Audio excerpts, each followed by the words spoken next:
हमारे साथ एक पेशेंट है, आप सबके लिए भी है, जो हम कैंसर का उपचार करते हैं उसमें 182 दिन की लगातार दवा लेना बहुत अनिवार्य है। अगर उसमें से आप एक दिन या 2 दिन भी दवा मिस करते हो तो उससे पहले जितने दिन दवा ने अपना काम किया था ना, वो चीज़ें रिवर्स होनी शुरू हो जाती है।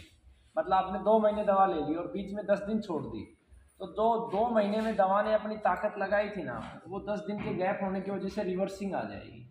उसका उदाहरण मेरे आपके सामने ही है। आप कब आए थे यहाँ पे?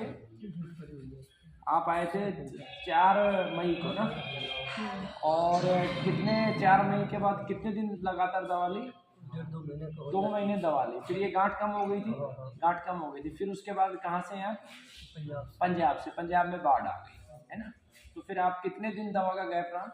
20-25 दिन रहा, तो फिर से ये बढ़ गई। थोड़ा सा मतलब ये इनकी जो परिस्थिति थी वो इनके हाथ में नहीं थी, क्योंकि पंजाब में बाढ़ आ गई और सिस्टम वो हो गया। लेकिन ये बाकी लोगों के लिए बहुत ज़रूरी है, खासकर जो दूर से दवा लेते हैं, कोरियर से दवा मंगाने के लिए। तो कोरियर से अगर आपको दवा भी मंगवानी है, किसी परिस्थिति में नहीं आ सकते, तो आप कम से कम 20 से 25 दिन पहले ऑर्डर करें, क्योंकि आप जैसे ऑर्डर करोगे उसके अकॉर्डिंग उसकी मैन्युफैक्चरिंग होगी।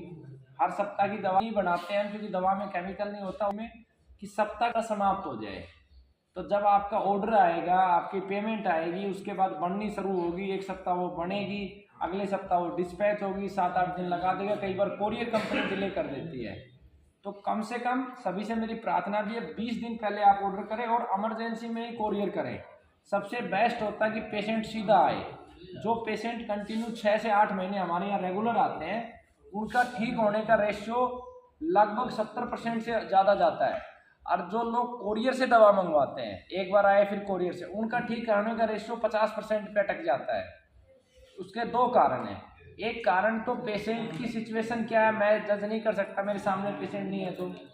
दूसरा उसका जो सबसे बड़ा कारण है कि दवा जब कोई जाती है लंबे तक, तो 20 बार ऐसे कभी अच्छी गिरती है, कहीं बुरी जगह गिरती है, कैसी एनर्जी का व्यक्ति उठा रहा है, वो क्या सो कोई फेंक रहा है, तो उसका इम्पैक्ट भी दवा पे जाता है। धूप में पड़ी है बहुत समय तक, तो ये जो परिस्थिति इन साथी के साथ हुई, इनकी जो बीमारी ठीक हो गई थी, लगभग घट गई थी, वो फिर से बढ़ गई। ऐसी परिस्थिति दूसरे के साथ ना हो, इसलिए मैंने ये जागरूकता के लिए, ठीक है, आप ये फिर घट जाएगी, लेकिन आप अपनी मेहनत एक्स्ट्रा लगेगी, ठीक है।